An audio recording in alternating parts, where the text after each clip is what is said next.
അസ്സലാമു അലൈക്കും വറഹ്മത്തുള്ളാഹി. വലൈക്കും അസ്സലാം വറഹ്മത്തുള്ളാഹി വബറകാതുഹു. നമ്മൾ പെരുന്നാളിൻ്റെ ഏറ്റവും സന്തോഷമുള്ള ഒരു സമയത്താണുള്ളത്.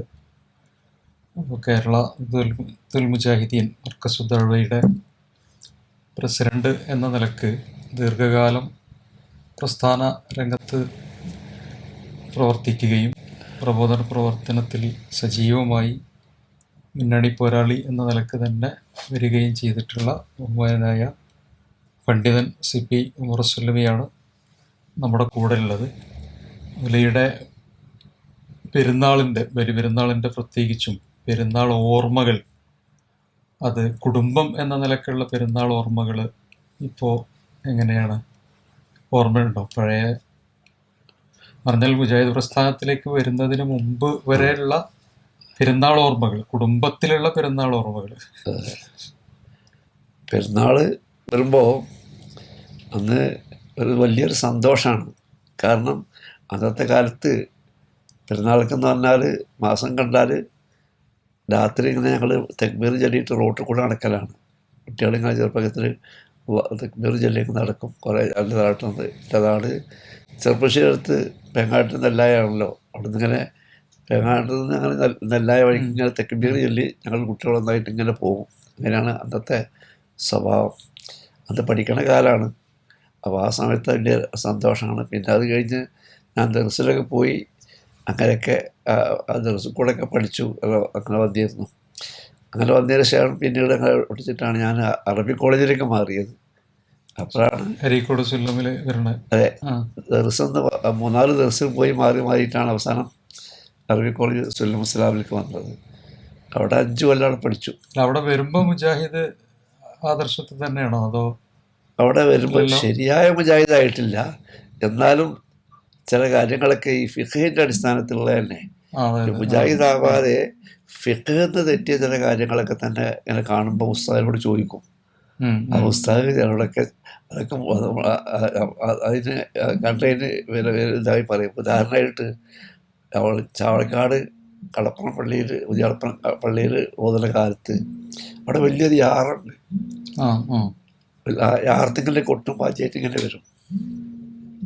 അപ്പോൾ ഈ കൊട്ടും പാചയായിട്ട് വരുമ്പോൾ അവിടേക്ക് ഈ യാർത്തിങ്ങൾ ഞങ്ങൾ ചെല്ലുമ്പോൾ അവിടെ ചെന്നാൽ പെട്ടി വെച്ചാൽ അതിനോട് മണലാണ്. ഈ പല ആവശ്യങ്ങൾ എഴുതിയിട്ട് ഇട്ടിട്ടുണ്ടാവും ഈ മണൽ പെട്ടിയുള്ളിലേക്ക്. അപ്പോൾ ഞങ്ങൾ ചിലപ്പോൾ ഈ ദർസുകളുള്ള കുട്ടികൾക്ക് വല്ലാതെ എന്തെങ്കിലും വിശ്വാസമില്ല. അതൊക്കെ ഇടുന്ന് എടുത്ത് നോക്കും. അങ്ങനെ എടുത്ത് നോക്കാം. ഉസ്താദ് നിങ്ങൾ എന്തിനാണ് അങ്ങോട്ട് പോട്ട എന്നൊക്കെ പറയുന്നു ഉസ്താദ്. അന്ന് അവിടെ ഖാലിദ് മുസ്ലിയായിരുന്നു. അന്നിപ്പോ ഈ ചെറുപ്പശ്ശേരി എന്ന് പറയണത് അന്നിപ്പോ പെരുന്നാൾ എന്നൊക്കെ പറയണത് ഒരു സുന്നി ആശയം അനുസരിച്ചുള്ള പെരുന്നാളാണല്ലോ. അന്നിപ്പോ ഈ മാസപ്പിറവി കണ്ടാൽ പിന്നെ അങ്ങാടി കൂടെ അങ്ങനെ തക്ബീറൊക്കെ ചെല്ലും പറഞ്ഞല്ലോ. അപ്പൊ ശരിക്കും അന്ന് മാസപ്പിറവി കാണുന്ന രീതി എങ്ങനെ ശരിക്കും? അതിപ്പോ അന്നും ഇതേപോലെ തന്നെ തങ്ങന്മാരായ ആളുകൾ ഉറപ്പിച്ച് കാദിമാരെ ഉറപ്പിച്ച് അങ്ങനെ വരുന്ന രീതിയാ. അന്നിപ്പോ ഈ കമ്മ്യൂണിക്കേഷൻ ഒന്നും ഇല്ലാത്തതുകൊണ്ട് റേഡിയോ മാത്രം അവലംബിച്ചുകൊണ്ടൊക്കെ വരേണ്ടതായിരിക്കുമല്ലോ കൂടുതൽ ഉണ്ടാകുക. അവിടെ എങ്ങനെയാണ് ഈ മാസം കാണുന്നത് അറിയല് ശരിക്കും? അന്ന് റേഡിയോ ഒന്നും ആദ്യകാലത്ത് റേഡിയോ ഒക്കെ പിന്നെ ഉണ്ടായത്. കുട്ടിക്കാലത്ത് ആദ്യം റേഡിയോ ഒന്നും ഇല്ല. നടക്കുന്ന കാലത്ത് അന്ന് മഹലിലെ കാദ്യമാരെ ഉറപ്പിക്കും. ഈ മഹലിലെ കാദ്യം എന്ന് പറഞ്ഞാൽ ഒരു മഹലിൽ വരുന്നതാണെങ്കിൽ മറ്റേ മഹലിൽ ചിലപ്പോൾ നോമ്പായിരിക്കും. ഓരോ മഹലിനും വ്യത്യാസം. റോഡിൻ്റെ അപ്പുറത്തുള്ള മഹലിൽ നോമ്പാണ് ഈ മഹലിൽ വരുന്ന ആൾ. കാരണം ഇവിടുത്തെ കാലം ഉറപ്പിച്ചിട്ടുണ്ടാവില്ല, അവിടുത്തെ കാലം ഉറപ്പിച്ചിട്ടുണ്ടാവും. അപ്പൊ ഈ മാസം കാണുക അത് ഓരോ മഹലിന് കാതിക്കും വേണം. ആകാശത്തേക്ക് നോക്കുക, അത്രേ ഉള്ളൂ, വേറെ ഒന്നുമില്ല. അത് ആ മഹലിൽ കണ്ട് ഉറപ്പിക്കണം. പക്ഷേ ഈ മഹലിൽ ഉറപ്പിച്ച കാതി മറ്റേ കാതി അത് സ്വീകരിച്ചു കൊള്ളുന്നില്ല. അപ്പോൾ ഒരു മഹലിൽ വരുന്ന ആളാവും, മറ്റേ മഹലിൽ നോമ്പുണ്ടാവും, അല്ലെങ്കിൽ പെരുന്നാൾ ആക്കിയിട്ടുണ്ടാവില്ല. അങ്ങനെയുള്ള വ്യത്യാസങ്ങളൊക്കെ ചെറുപ്പത്തിൽ അനുഭവം ഉണ്ടായിട്ടുണ്ട്. അപ്പോൾ അതൊക്കെ അനുഭവം. പിന്നെ മാസം കണ്ടു നേരം കിട്ടിയാൽ ഞങ്ങൾ കുട്ടികൾ ആദ്യം രാത്രി തക്ബീർ അല്ലെങ്കിൽ റോട്ടിൽ കൂടെ നടക്കും. അതാണ് എല്ലാവരെയും അറിയിക്കാനുള്ള മാർഗം. മഹല്ലുകളിൽ ഇങ്ങനെ കുറെ പല സ്ഥലത്തും എൻ്റെ ഓർമ്മയിൽ എന്ന് പറഞ്ഞാൽ ഹിലാൽ കമ്മിറ്റിയുടെ അടിസ്ഥാനത്തിലുള്ള ഉറപ്പിക്കുന്ന ഓർമ്മ മാത്രമേ പെരുന്നാളുമായി ബന്ധപ്പെട്ട് എനിക്കുള്ളൂ. അതിൽ കൂടുതൽ ഓർമ്മ ഉള്ളതെന്ന് പറഞ്ഞാൽ മാസപ്പിറവി വിവാദമായ നോൽമ്പിൻ്റെ പെരുന്നാളിൻ്റെയൊക്കെ സമയത്ത് വിവാദമാകുന്ന സാധാരണ ഈ കൂട്ടായി മാസപ്പിറവി എന്നൊക്കെ പറയണ മാതിരിയുള്ള അതേ കൂടുതൽ എൻ്റെ മനസ്സിലൊക്കെ മാസപ്പിറവി എന്നുള്ള നിലയ്ക്ക് ഓർമ്മയുള്ളൂ. പിന്നെ ഉള്ളൊരു ഓർമ്മയിൽ എന്ന് പറഞ്ഞാൽ വാണിയമ്പലത്ത് വല്യപ്പ മുഹമ്മദ് അമ്മാനി മൗലവി ഉള്ള സമയത്ത് അന്ന് ഞങ്ങൾ 83-ലാണ് ഞങ്ങൾ താമസം മാറുന്നത്. അപ്പൊ 83-ല് താമസം മാറി. അന്ന് ഒരു നോൽമ്പിന്റെ സമയത്തേറ്റെ ഉപ്പ പൂങ്കോട്ടുനിന്ന് ഒരു പൂങ്കോട്ടുനിന്ന് വന്ന് ഒരു ഉച്ച സമയത്ത് അന്ന് ഞാൻ വല്യപ്പാന്റെ കൂടെ വാണിയമ്പലത്തുള്ളത്. അപ്പൊ വന്ന സമയത്ത് ഉപ്പാക്കന്ന് നോൽമ്പുണ്ട്. എന്നാൽ തറവാട്ടില് അന്ന് നോൽമ്പില്ല. അപ്പോ വല്യമ്മ ഇങ്ങനെ വെള്ളം എന്താണ് എനക്കെന്തേ വെള്ളം വേണമെന്ന് ചോദിച്ചപ്പോ എനിക്കെന്ന് നോൽമ്പാണെന്ന് പറഞ്ഞു. അപ്പോഴാണ് വല്യപ്പ പറഞ്ഞു ഇവിടെ നോൽമ്പില്ലല്ലോ, ഇവിടെ മാസം ഒന്നും അറിയില്ലല്ലോ എന്നുള്ളത്. അപ്പോ അവിടെ മാസം ഉറപ്പിച്ചതായിട്ട് അറിഞ്ഞപ്പോ അങ്ങനെ മാസം പെരുന്നാൾ ഇന്ന് നോൽമ്പാണെന്ന് പറഞ്ഞു. അങ്ങനെയാണ് നോൽമ്പ് പറ്റ് എന്ന് പറഞ്ഞു. അപ്പോ പിറ്റേന്ന് മുതലാണ് പിന്നെ അവിടെ അസറിനാണ് ഇപ്പൊ വരുന്നത്. പിറ്റേന്ന് മുതലാണ് നോൽമ്പ് വരുന്നത്. അപ്പൊ ചില സമയത്തൊക്കെ ഇപ്പൊ ഈ മാസപ്പിറവി ഒരു മഹലിലുണ്ട്, ഒരു മഹലിൽ പെരുന്നാള്, ഒരു മഹലിൽ നോൽമ്പ്, ഇങ്ങനെ വ്യത്യാസം വരും. അപ്പൊ അത് ഏകീകരിക്കാനാണോ ശരിക്കും ഹിലാൽ കമ്മിറ്റി വരുന്നത്, അതോ ഹിലാൽ കമ്മിറ്റി വരാൻ വേറെ വല്ല പശ്ചാത്തലം ഉണ്ടോ? അല്ല, ഹിലാൽ കമ്മിറ്റി വരുന്നത് ഇത് ഏകീകരിക്കാൻ വേണ്ടിയാണ്. കാരണം ഇങ്ങനെ കുറേ കാലം കഴിഞ്ഞു കൂടിക്കണം. ഒരു മഹലിൽ നോമ്പുണ്ടാവും, മറ്റേ മഹലിൽ പെരുന്നാളായിരിക്കും. അതുപോലെ തന്നെ ഇങ്ങനെ വ്യത്യസ്തമായ കാര്യങ്ങളുണ്ട്. അപ്പോൾ ഇതിങ്ങനെ കാണുമ്പോൾ അതിൽ ഒരു പ്രാവശ്യം മാസം കാണാൻ സാധ്യതയില്ല എന്ന് പറയുന്ന ദിവസം സൂര്യൻ അസ്തമിക്കുന്നതിൻ്റെ 2 മിനിറ്റ് മുമ്പ് ചന്ദ്രൻ അസ്തമിച്ചിരുന്നു. അതങ്ങനെ ചിലപ്പോണ്ടായത് കൂട്ടായിയാണ് സംഭവം ആദ്യം കേട്ടത്. അപ്പൊ അവിടെ അതുകൊണ്ടാണ് ഈ കൂട്ടായി മാസം എന്നുള്ളതാണ്. അപ്പൊ അവിടെ മാസം കണ്ടു എന്നുള്ള പേര് കിട്ടി. പക്ഷെ അന്ന് സൂര്യൻ അസ്തമിക്കുന്ന 2 മിനിറ്റ് ചന്ദ്രൻ അസ്തമിച്ചേക്കണ് ആ മാസമാണ് കാണണം എന്ന് പറയുന്നത്. അപ്പൊ അവര് ഒരു കൂട്ടർ മാസം കണ്ട് പെരുന്നാൾ കഴിച്ചു, ഒരു കൂട്ടർ പെരുന്നാൾ കഴിച്ചില്ല. അത് അങ്ങോട്ടും ഇങ്ങോട്ടും പിന്നെ വലിയൊരു തർക്കം, അങ്ങോട്ടും ഇങ്ങോട്ടും എഴുത്തും കുത്തും അങ്ങേറ്റ് കുറച്ച് കാലം നടക്കും പെരുന്നാളിനോടനുബന്ധിച്ച്. ഇങ്ങനെയൊക്കെ പണ്ട് കാലത്ത് ഉണ്ടായിട്ടുണ്ട്. പിന്നെ വേറെ സംഭവം ഉണ്ടായി. ഞാൻ കോളേജിൽ പോയതിന് ശേഷം പിന്നീട് അറബി കേട്ട്, ഒക്കെ അറബി കുത്തവയാണ് കേൾക്കല്. എൻ്റെ നാട്ടിലൊക്കെ അറബി കുത്തവയാണ്. അങ്ങനെ അറബി കുത്തം ഇങ്ങനെ കേട്ട് അവിടെ ചെന്ന് അവിടെ മൊയ്യന്മാരൊക്കെ വരണം. അങ്ങനെ ഉണ്ടാവും ഞങ്ങൾ അവിടെ വലിയ ദിവസങ്ങൾ മൊയ്യന്മാരൊക്കെ. ഞാനൊരു രസമാണ്, എനിക്ക് അറബി മനസ്സിലായപ്പോൾ ഈ ലബാത്തെ കുത്തുബയാണ് കേൾക്കുന്നത്. അറബിയിലുള്ള ലബാത്തെ കുത്തുബയാണ് കേൾക്കുന്നത്. ഈ ലബാത്തെ കുത്തുബ മാത്രം മിസ്രി അയാൾ ഈജിപ്തിലെ കുത്തുബാദ്യ കാലത്ത് അന്ന് ഹജ്ജ് 1 വെള്ളിയാഴ്ചയാണ് വന്നത്. ആ കൊല്ലം ഹജ്ജ് 1 വെള്ളിയാണ്. മിസ്രിന്റെ 1 വെള്ളിയാഴ്ചയാണ്. അപ്പൊ പിറ്റത്തെ വെള്ളിയാഴ്ച ഹജ്ജ് 8ആണ്. അപ്പൊ 8ആണെന്ന് അപ്പൊ ഖുതുബയിൽ മുമ്പ് പറഞ്ഞു നാളെയാണ് അറഫ. അതുകൊണ്ട് നാളെ അറഫയിലൊക്കെ ഒരുമിച്ച് കൂടും. അറഫാത്ത് എന്നതിന്റെ ഭാഗത്തുണ്ട്.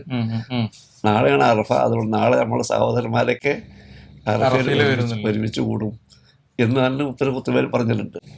അപ്പം ഇത് എന്നെ കേട്ട് അപ്പോൾ ഇങ്ങനെ ഉണ്ടല്ലോ അറഫിൻ്റെ ഭാഗത്തിൽ എന്ന് പറഞ്ഞു.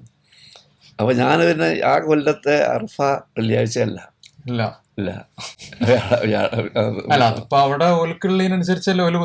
അതെ. അപ്പൊ ഇത് വെള്ളിയാഴ്ച അല്ല, അത് വേറെ ദിവസം വന്നത്, ചൊവ്വാഴ്ച ബുധനാഴ്ച വന്നത്.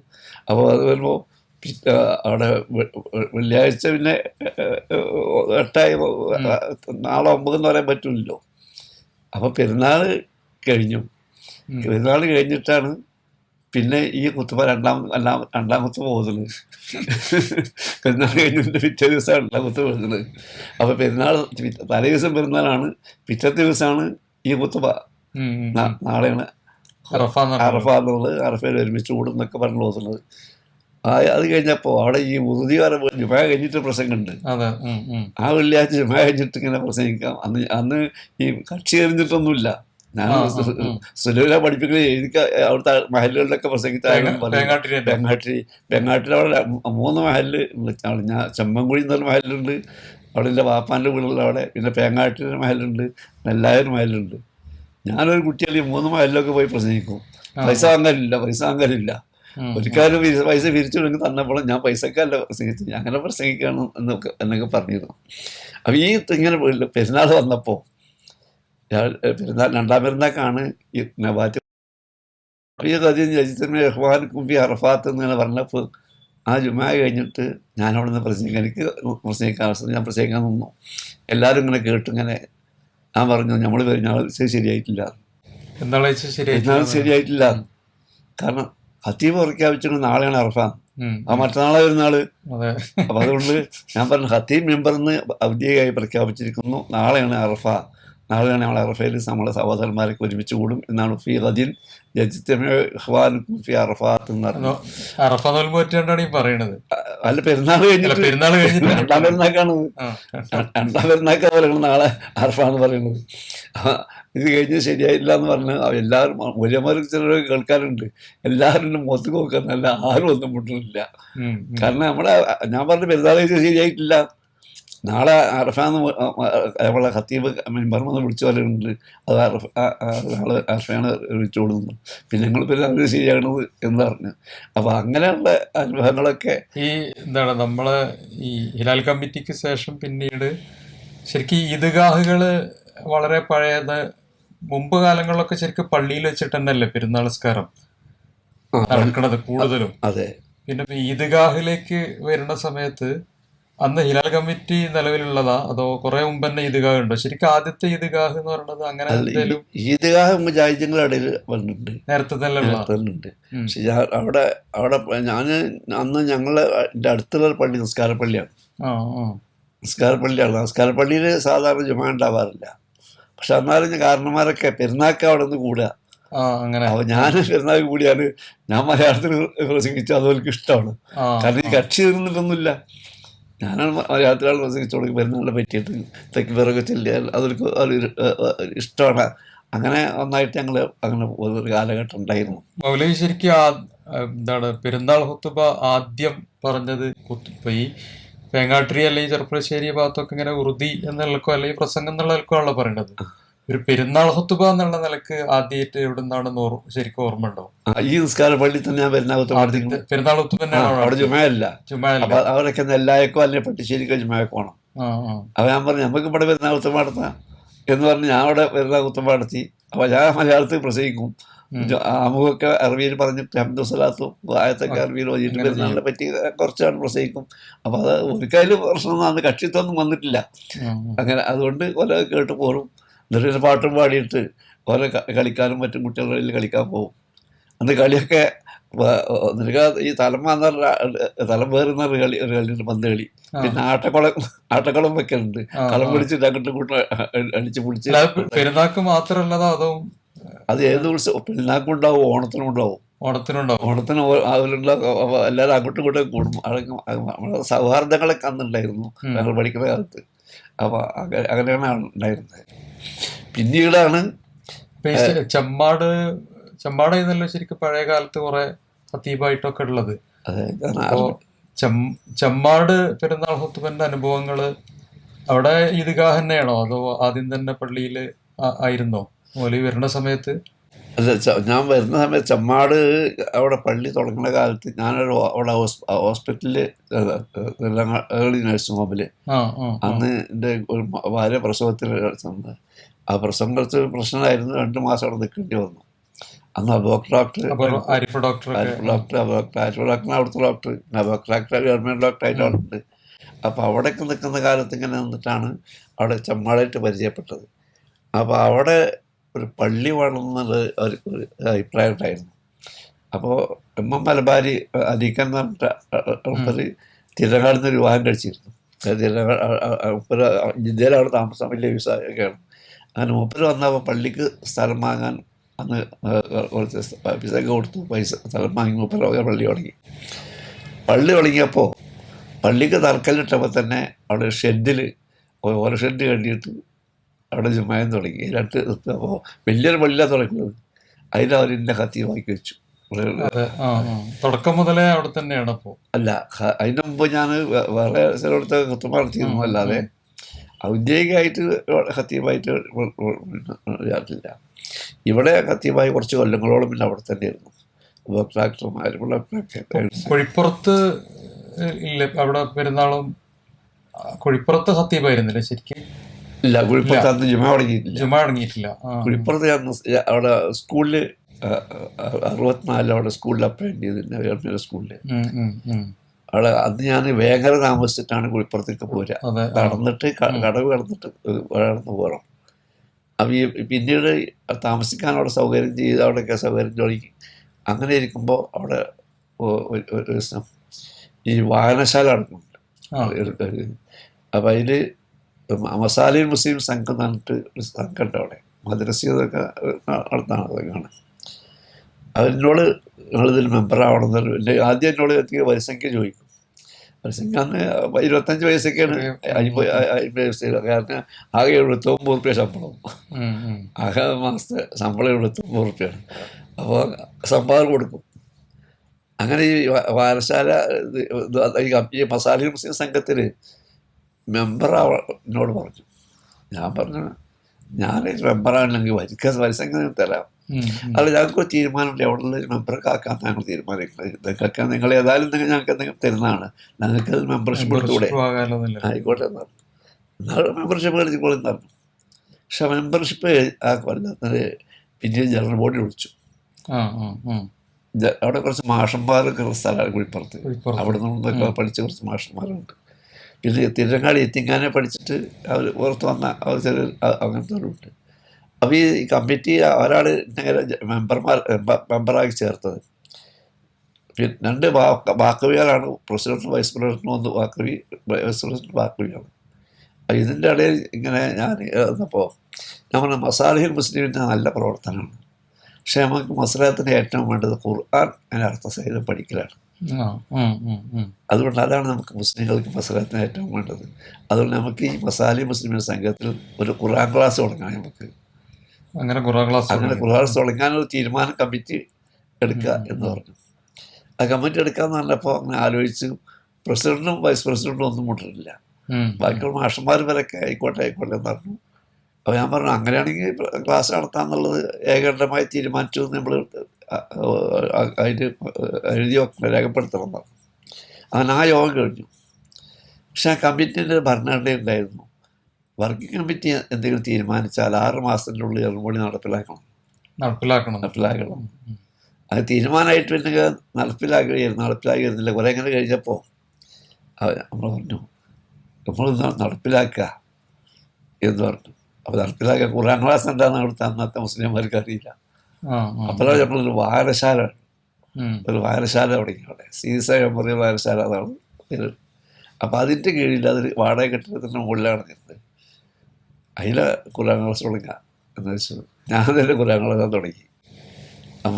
അതിനു ശേഷമാണ് പിന്നീട് കുത്തുബിയും കാര്യങ്ങളൊക്കെ അതൊക്കെ ഈ ചെമ്മാട് കുത്തുബ കഴിഞ്ഞ് പിന്നെ അവിടെ ഇദ്ഗാഹും അവിടെ തന്നെയാണ്. അത് ചെമ്മാട് അന്ന് പള്ളിയുടെ പുറത്ത് വെച്ച ഇദ്ഗാഹുണ്ടായിരുന്നു. അവിടെ അവിടെ പെരുന്നാൾക്ക് പള്ളിയുടെ ഉള്ളിലായിരിക്കും. തിരങ്ങാടി എത്തിങ്ങാന പള്ളിയിലില്ല അത് ചെമ്മാട്ടും കഴിച്ചിട്ടാണ്. എത്തിങ്ങാന പള്ളിയിലും അന്ന് പെരുന്നാളും അല്ല കുത്തുബിയും അന്ന് തന്നെ ഉണ്ട്. അന്ന് തിരങ്ങാടി അല്ല, ഇത് ആദ്യം ചെമ്മാട് ഞാൻ ഖത്തീബായത്. ധർമ്മപ്പള്ളിയിലും ചെമ്മാടും മാത്രമേ ഉള്ളൂ അന്ന് കുത്തുബ. അതെ. തിങ്ങാന പള്ളിയിലുള്ളൂ. ചെങ്ങാന പള്ളി വന്നിട്ടില്ല. അന്ന് തറവപ്പള്ളിയിലുള്ളൂ. പിന്നീട് ഞാൻ എത്തിങ്ങാനയിൽ പിന്നെ അവിടെ മാറിയിട്ടാണ് എത്തിങ്ങാനയിൽ അവിടെ ഗ്രൗണ്ടിൽ വെച്ച് നടത്തല്. അപ്പം അങ്ങനെ തന്നെ ഉണ്ടാവല്. അപ്പം ഇതിൽ ഈ മാസങ്ങൾ ഞാൻ ഹിലാൽ കമ്മിറ്റി ഉണ്ടാകുന്ന പ്രശ്നം അവിടേക്ക് പറഞ്ഞു വരുന്നത്. ഇതിൽ ഒരുത്തിൽ മാസം കാണുമോ മറ്റൊരുത്തിൽ സ്വീകരിക്കില്ല. ഇങ്ങനെ ഇതൊക്കെ വന്നപ്പോഴാണ് ഒരു ഹിലാൽ കമ്മിറ്റി രൂപീകരിക്കുക എന്നാണ്. കേരള ഹിലാൽ കമ്മിറ്റി എന്നൊരു കമ്മിറ്റി രൂപീകരിച്ചു. ആ കമ്മിറ്റി കാലത്ത് അപ്പം അത് ഹിലാൽ കമ്മിറ്റി പാടുണ്ടെന്നും പാടില്ല എന്നാണ്. കാരണം മാസം പ്രഖ്യാപിക്കാൻ ഹിലാൽ കമ്മിറ്റി അധികാരമില്ല, അത് കാലിയന്മാരാണ് അധികാരമുള്ളത്. അത് ഹിലാൽ കമ്മിറ്റി കണ്ടാൽ കാലിയന്മാർക്ക് റിപ്പോർട്ട് ചെയ്യുക, ലോൽ പ്രഖ്യാപിക്കുക എന്ന് തന്നെയാണ്. പക്ഷെ അത് നടക്കൂലെന്ന് തോന്നിയിട്ട് തന്നെ ഹിലാൽ കമ്മിറ്റി വരാൻ തന്നെ കാരണം ഈ തങ്ങന്മാർ അല്ലെങ്കിൽ കാദിമാരായ ആളുകളൊക്കെ ഉറപ്പിക്കുന്നിടത്തുള്ള പ്രശ്നം കൊണ്ടാണ്. പിന്നെ ഇവിടെ കണ്ടിട്ട് അങ്ങോട്ട് പറയാൻ മാതിരി തന്നെയല്ലേ. അപ്പൊ ഹിലാൽ കമ്മിറ്റി ഉറപ്പിക്കൽ തുടങ്ങി. അങ്ങനെ ഇപ്പൊ കാദിമാർക്ക് ഒരു കമ്മിറ്റി ഉണ്ടായി. കാദിമാർ നന്നായിട്ട് അവർ യൂണിയനായി. അപ്പൊ ഒരു കാതി മറ്റൊരു കാതിയും അവരെല്ലാവരും അവർ പിന്നെ പലതരം ഒളിപ്പിക്കലും മാറി.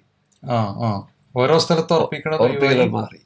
പിന്നെ മാറിയിട്ട് എന്നിട്ടും കുറച്ച് വ്യത്യാസമാണ്. മലബാറിലൊന്നും തിരുവിതാംകൂറിൽ വെച്ച് അങ്ങനെ കേരളം ഒന്നായിട്ട് അപ്പോഴൊരു മണ്ഡലമായിട്ട് മനസ്സിലായിട്ടില്ല.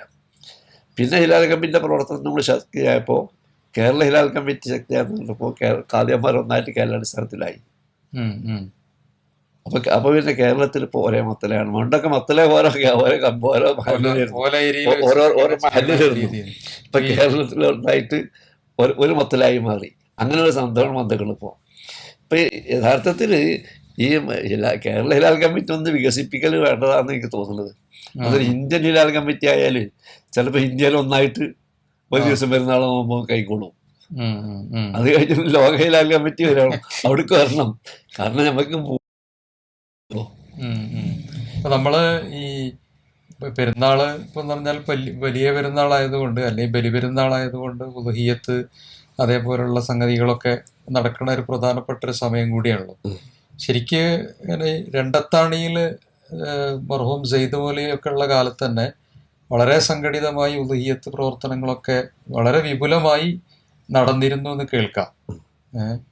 അപ്പോൾ അന്നിപ്പോൾ രണ്ടത്താണിയിലുള്ള മൗലവിയെ സംബന്ധിച്ചിടത്തോളം എന്താണ് സെയ്ദ് മൗലവി അതേപോലെ തന്നെ നിങ്ങൾ CPM റസുല്ലമി ഇവരൊക്കെ കൂടെ പെരുന്നാളിൻ്റെ സമയത്ത് അവിടെ പ്രത്യേകിച്ച് എന്താ പറയുക ഈ കുട്ടികളെ പങ്കെടുപ്പിച്ചുകൊണ്ടുള്ള സന്തോഷങ്ങൾ, പാട്ടുകൾ അതൊക്കെ ഉണ്ടായിരുന്നു എന്നൊക്കെ ചരിത്രത്തിൽ കേട്ടിട്ടുണ്ട്, വായിച്ചിട്ടുണ്ട്.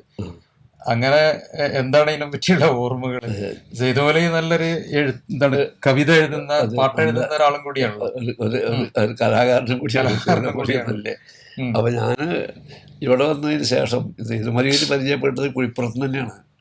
കുഴിപ്പുറത്തായിരുന്ന കാലത്ത് തന്നെ കുഴിപ്പുറത്ത് ജുമാ ഇല്ലാത്തതുകൊണ്ട് ഞാൻ ഒന്നിരിക്കുക തിരങ്ങാടിക്ക് ജുമാക്ക് പോവും, അല്ലെങ്കിൽ രണ്ടാണിക്ക് ജുമാക്ക് പോകും വെള്ളിയാഴ്ച. അങ്ങനെയാണ് സുല്ലമിൽ വന്നതിന് ശേഷം 63 കഴിഞ്ഞിട്ട് 64 അഫ്സൽ പാസ്സാകുന്നത്. 63 പാസ്, 64 എനിക്ക് ഒരു കിട്ടി. അങ്ങനെയാണ് കുഴിപ്പുറത്ത് വന്നത്. അപ്പോൾ ജുമാക്ക് പോലെ ഒന്നിരിക്കുക തിരങ്ങാടിക്ക് പോവും, അല്ലെങ്കിൽ രണ്ടാണിക്ക് പോവും. രണ്ടും അപ്പുറത്തേക്ക് ഇപ്പുറത്തേക്ക് പോയാൽ മതി. അവിടുന്നാണ് സെയ്ദ് മൗലവിയായിട്ട് പരിചയപ്പെട്ടത്. പിന്നെ സെയ്ദ് മൗലവി വയലു പഠിക്കുന്ന കാലത്ത് തന്നെ വയലു വരെ അരീക്കോട് ഭാഗത്തൊക്കെ വരുമ്പോൾ കോളേജിൽ വരും, അവിടുന്ന് പരിചയപ്പെട്ടിട്ടുണ്ട്. അപ്പോൾ അങ്ങനെയാണ് സെയ്ദ് മൗലവിയായിട്ടുള്ള അവിടുന്ന് പരിചയം. പക്ഷെ അവിടെ ഞങ്ങൾ പെരുന്നാളായ സന്തോഷത്തിന് എന്തെങ്കിലുമൊക്കെ കലാപരിപാടികളും പാട്ടും കുട്ടികൾ സന്തോഷത്തിന് എന്തെങ്കിലുമൊക്കെ ഉണ്ടാവാറുണ്ട്. പിന്നെ അവിടെ മദ്രസയിലെ കുട്ടികൾ പിന്നെ അല്ലെങ്കിൽ അവിടെ ഈ ഞാൻ കുഴിപ്പുറത്ത് വായനശാല തുടങ്ങിയ ശേഷം രണ്ടതാനി ഒന്ന് വായനശാല തുടങ്ങി. ISMന്റെ കീഴിൽ വായനശാല തുടങ്ങി. അതിൻ്റെ ആഘോഷം, അതിൻ്റെ വാർഷികാഘോഷയിലൊക്കെ അങ്ങനെ പരിപാടികൾ ഉണ്ടായിരുന്നു. അതാ അവിടുത്തെ രണ്ടതാനി വന്നതിന് ശേഷമുള്ള രണ്ട് പെരുന്നാൾക്കും ഈ ഇങ്ങനെ പാട്ടും അതേപോലെ തന്നെ ഈ ഇങ്ങനത്തെ എന്താ പറയാ ഗാനങ്ങള്, ഇസ്ലാമിക ഗാനങ്ങളൊക്കെ അങ്ങനത്തെയുള്ള രണ്ട് പെരുന്നാൾക്കും ഉണ്ടാവാറുണ്ട്. പെരുന്നാൾക്കുണ്ടാവും. ഈ മദ്രസിന്റെ വാർഷികത്തിനുണ്ടാവും. മദ്രസിന്റെ വാർഷികം കഴിക്കും. അതുപോലെ ഈ വായനശാലിന്റെ വാർഷികം പെരുന്നാൾക്ക് പ്രത്യേകമായിട്ട് ഉണ്ടാകലുണ്ട്. പെരുന്നാൾ പ്രത്യേകം ചിലപ്പോൾ ഉണ്ടാവും. ഈ വാർഷികത്തിലാണ് അധികം പരിപാടികളൊക്കെ ഉണ്ടായത്. അങ്ങനെയാണ് ഉണ്ടായത്. അതിപ്പോ ഈ അന്ന് സെയ്ദ് മൗലവി തന്നെ നേതൃത്വം കൊടുത്തിട്ട് നല്ല കവിത എഴുതുമല്ലോ, പാട്ട് എഴുതും, കവിത എഴുതും. പിന്നെ അവിടെ മുജാഹിദ് സുന്നി എന്നുള്ള ഞാൻ അടുത്താണ് ചെന്ന കാലത്ത് മുജാഹിദ് സുന്നികൾ വളരെ അകന്നിട്ടാണ്. കാരണം അവിടെ രാഷ്ട്രീയമായിട്ടും മതപരമായിട്ടും മുജാഹിദുകൾ മുഴുവൻ കോൺഗ്രസും സുന്നികൾ മുഴുവൻ ലീഗുമാണ്. ഞാൻ വന്നപ്പോൾ ചെറുപ്പത്തിൽ എനിക്കൊരു ലീഗ് ആശയം മനസ്സിലുണ്ട്. പിന്നെ സ്കൂളിലാണ് വരുന്നത്. സ്കൂളിലാകുമ്പോൾ രക്ഷിതാക്കളായിട്ട് സുന്നി ഉണ്ടാവും, മുജാഹിദ് ഉണ്ടാവും, കുട്ടികളും അങ്ങനത്തെ ഉണ്ടാവും. അതുകൊണ്ട് ഞാനും സുന്നികളോടും കുറച്ച് അടുക്കാവുന്ന ഇങ്ങനെ ഈ നിലയ്ക്ക് ബന്ധപ്പെടും. രാഷ്ട്രീയ അങ്ങനെ ആയതുകൊണ്ട് ഇവിടെ കോൺഗ്രസ്സൊക്കെ മുജാഹിദാണല്ലോ. അപ്പോൾ ആ നിലയ്ക്ക് ഒരു പ്രത്യേക ബന്ധം എനിക്ക് മൈൻഡിലുണ്ടായിരുന്നു. അപ്പം അങ്ങനെയാണ് രണ്ടത്താണിയിലെ എൻ്റെ ബന്ധം തുടങ്ങിയത്. പെരുന്നാളിൻ്റെ ഈ ഭക്ഷണം ഉണ്ടാക്കുന്നതുമായി ബന്ധപ്പെട്ട് പോയി പാട്ടൊക്കെ ഉണ്ടല്ലോ, ബിരിയാണി വെക്കലല്ല പെരുന്നാൾ എന്നൊക്കെ പറയണ പാട്ടുകളൊക്കെ. അപ്പൊ ശരിക്ക് ഈ പെരുന്നാൾക്ക് ഉള്ള ഭക്ഷണം പഴയതും ഇപ്പത്തെ ഭക്ഷണവും പഴയ ഭക്ഷണവും, പണ്ട് ഭക്ഷണം തന്നെ ഇല്ലാത്തൊരു സമയമാണല്ലോ. അപ്പൊ ശരിക്ക് അന്ന് പെരുന്നാൾക്ക് പ്രത്യേകമായിട്ട് ഭക്ഷണം ഇല്ലാത്തൊരു കാലത്താണെങ്കിൽ ശരി പ്രത്യേകമായി ഭക്ഷണങ്ങൾ ഉണ്ടാക്കി അങ്ങനെ കഴിച്ച്, പിന്നെ എന്താ പറയാ അങ്ങനത്തെ എന്തെങ്കിലും സിസ്റ്റം അന്നും ഇന്നും വ്യത്യാസമുണ്ട് ശരിക്ക്? വളരെ വ്യത്യാസമുണ്ട്. കാരണം പകല് ചോറ് കഴിക്കൽ പെരുന്നാൾക്കേ ഉള്ളൂ. പകല് പെരുന്നാക്കേ പകല് പെരുന്നാക്കേ ചോറുള്ളൂ. അതുകൊണ്ട് നാളെ പെരുന്നാളാണ് ഉണ്ടാവുക, എൻ്റെ നെഞ്ചും കൂടി പള്ളാക്കണുണ്ടാവുക, അത് പറഞ്ഞിട്ട് നല്ലോണം തിന്നാൻ വേണ്ടി അങ്ങനെ കുട്ടികളിങ്ങനെ പാട്ടൊക്കെ പാടും.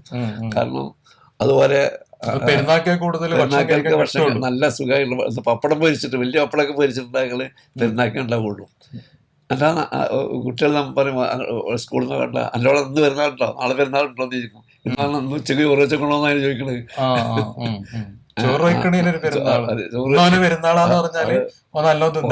അത് പെരുന്നാൾക്ക് ഉച്ചക്ക് ഭക്ഷണം ഒക്കെ ചോറ് എന്നുള്ള അതാണ് പെരുന്നാളുണ്ടോ എന്ന് ചോദിക്കുന്നതാണ്. അല്ലോടെ ഇന്ന് പെരുന്നാളുണ്ടായിരുന്നോ എന്ന് ചോദിച്ചാൽ അന്ന് ഉച്ചക്ക് ചോറായിരുന്നോ പപ്പടമൊക്കെ പൊരിച്ചിരുന്നോ ആഘോഷം ഉണ്ടെന്നുള്ള അതാണ് അർത്ഥം.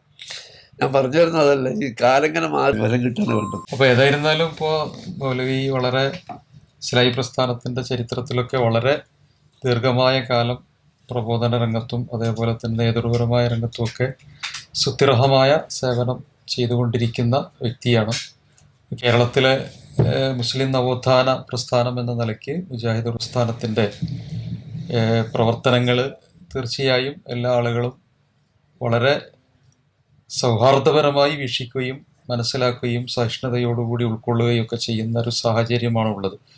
കേരളത്തിലെ മുസ്ലിങ്ങളോട് ഒരു ബലിപെരുന്നാൾ എന്ന നിലയ്ക്ക് ഈദുൽ അദ്ഹ എന്ന നിലയ്ക്കുള്ള സന്ദേശം കൂടെ ബഹുമാന്യനായ CP ഉമർ സ്വല്ലമി കൈമാറുന്നതാണ്. അപ്പോൾ നമുക്ക് എന്താണ് ഒരു ബലിപെരുന്നാളിൻ്റെ ഒരു സമയം എന്നുള്ള നിലയ്ക്ക് കേരളത്തിലെ മുസ്ലിങ്ങളോട് പ്രത്യേകിച്ച് സൂചിപ്പിക്കാനുള്ള കാര്യങ്ങൾ കൂടി പറഞ്ഞാൽ ഇവിടെ ഈ സംസാരമൊക്കെ അവസാനിപ്പിക്കാൻ ഇൻഷാ അല്ലാഹ്. മുസ്ലിങ്ങൾക്ക് 2 ആഘോഷമാണുള്ളതാകെ. ഒന്ന് ഈദുൽ ഫിത്തർ, മറ്റൊന്ന് ഈദുൽ അദ്ഹ. 2 ഖുർആനുമായിട്ട് ബന്ധപ്പെട്ടതാണ്. റമദാൻ മാസത്തിലാണ് ഖുർആൻ ഇറങ്ങാൻ തുടങ്ങിയത്. അതുകൊണ്ട് ആ റമദാൻ മാസം നിങ്ങൾ നോമ്പാനുഷ്ഠിക്കണം എന്ന് ഖുർആൻ ഇറങ്ങിയ മാസമാണ് എന്ന് ഖുർആൻ തന്നെ പറഞ്ഞിട്ടാണ്.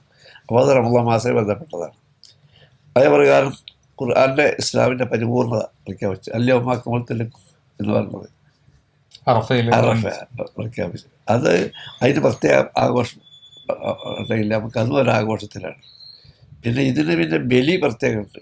കാരണം ഇബ്രാഹിം നബി അലൈഹി ഇസ്ലാം ഇസ്മായിൽ നബി അലൈഹി ഇസ്ലാം ബലിക്ക് വേണ്ടി കൊണ്ടുപോയ ആ ബലിയുടെ ആഘോഷം. അതുകൊണ്ട് ബലിക്ക് വലിയ പ്രാധാന്യം. അതാണ് ബലി പെരുന്നാളെന്നായത്. നമ്മൾ പിന്നെ വലിയ പെരുന്നാളെന്ന് പിന്നെ അങ്ങനെ ആയതാണ്. ശരിക്കും ബലിയാണ്.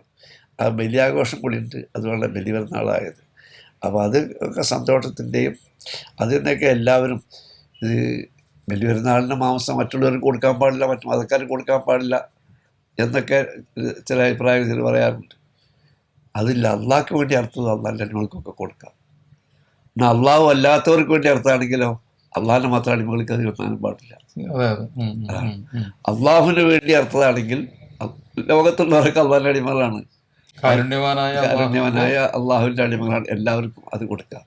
പക്ഷെ അള്ളാഹു അല്ലാത്തവർക്ക് വേണ്ടിയാണ് അർത്ഥമെങ്കിൽ അള്ളാഹുവിനെ മാത്രം ആരാധിക്കുന്നവർക്ക് അള്ളാഹ്ക്ക് തൃപ്തിയില്ലാത്തൊരു മാംസം അള്ളാഹിന്റെ സൃഷ്ടികൾ കൊടുക്കേണ്ട ആവശ്യമില്ല. അതെ, അതായത് അള്ളാഹുവിനെ മാത്രം ആരാധിക്കുന്നവർക്ക് അത് ചെയ്യാൻ പറ്റൂല.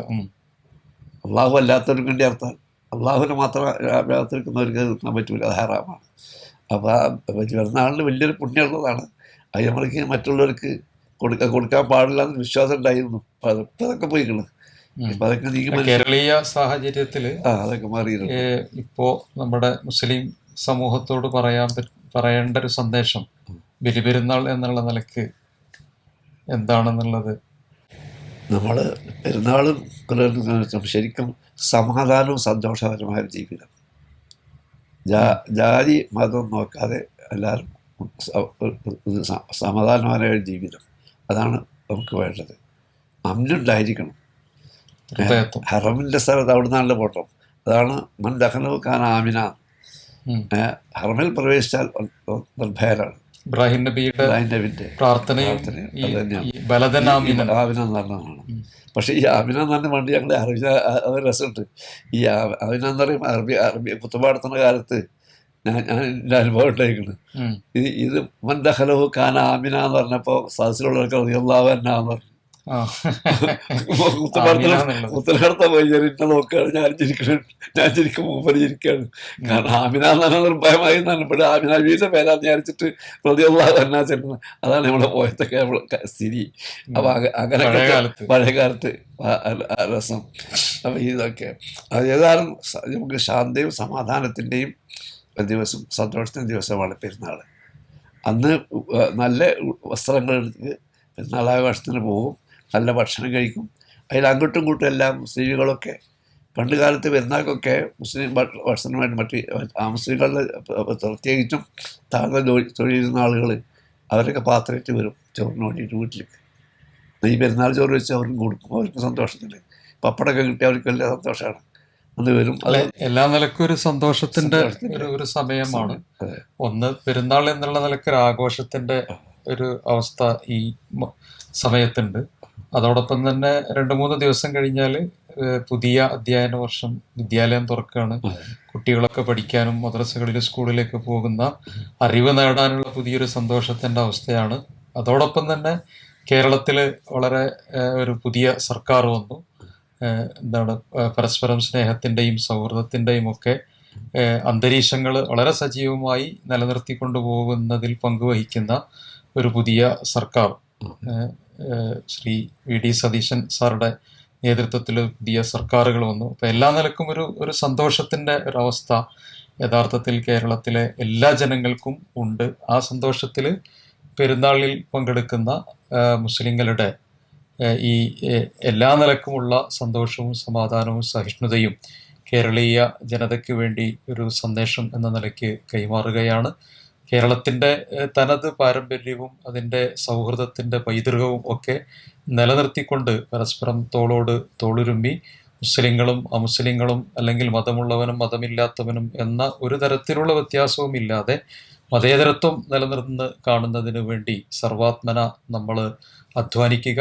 ആ അധ്വാനത്തിൻ്റെ വലിയൊരു സന്ദേശം ബലിപെരുന്നാൾ കേരളീയ ജനതയ്ക്ക്, ലോക സമൂഹത്തിന് നൽകുകയാണ്. പ്രത്യേകിച്ചൊരു ഹജ്ജിൻ്റെ പശ്ചാത്തലത്തിൽ കൂടിയാകുമ്പോൾ ലോകത്തുള്ള എല്ലാ മനുഷ്യരും ജാതി ചിന്തകൾക്ക് അതീതമായി, ദേശചിന്തകൾക്ക് അതീതമായി, വേഷചിന്തകൾക്ക് അതീതമായി ഒരു ഏകഭാവത്തിലേക്ക് വരുന്ന ഒരു സമയം കൂടിയാണ്. ലക്ഷോപലക്ഷം മനുഷ്യർ എല്ലാവരും വേഷമായിരുന്നാലും വസ്ത്രമായിരുന്നാലും എല്ലാ ഉടയാടകളും അഴിച്ചു വെച്ച് പൂർണ്ണമായും ഹജ്ജിൻ്റെ വേഷത്തിൽ നമ്മളെ ആളുകൾക്ക് മനസ്സിലാക്കി കൊടുക്കുന്ന എല്ലാ അടയാളങ്ങളും മേൽവിലാസങ്ങളും ഒക്കെ മാറ്റിവെച്ചിട്ട് സൗഹൃദത്തിൻ്റെയും സ്നേഹത്തിൻ്റെയും ഏകതയുടെയും വസ്ത്രം ധരിച്ചുകൊണ്ട് വരുന്ന ഒരു സന്ദേശമാണ് ഹജ്ജിനും പ്രത്യേകിച്ചുള്ളത്. അതുകൊണ്ട് ഈ സൗഹൃദത്തിൻ്റെ പെരുന്നാൾ കേരളത്തിൽ പുതിയ ഏറ്റവും നല്ല അവസ്ഥകൾ ഉണ്ടാകട്ടെ, വളരെ സന്തോഷത്തിൻ്റെ പൂവുകൾ വിരിയാനും അതിലൂടെ ഏറ്റവും നല്ല ഫലപൂർണമായിട്ടുള്ള ഒരു സാഹചര്യം രൂപപ്പെടുത്താനും സഹായിക്കുമാറാകട്ടെ എന്ന് പ്രത്യേകം പ്രാർത്ഥിക്കുകയാണ്. ബഹുമാന്യനായ CP ഉമർ സുല്ലമിക്ക് ഈ സമയത്ത് കൃതജ്ഞത അറിയിക്കുകയും ചെയ്യുന്നു. അസ്സലാമു അലൈക്കും വറഹ്മത്തുള്ളാഹി.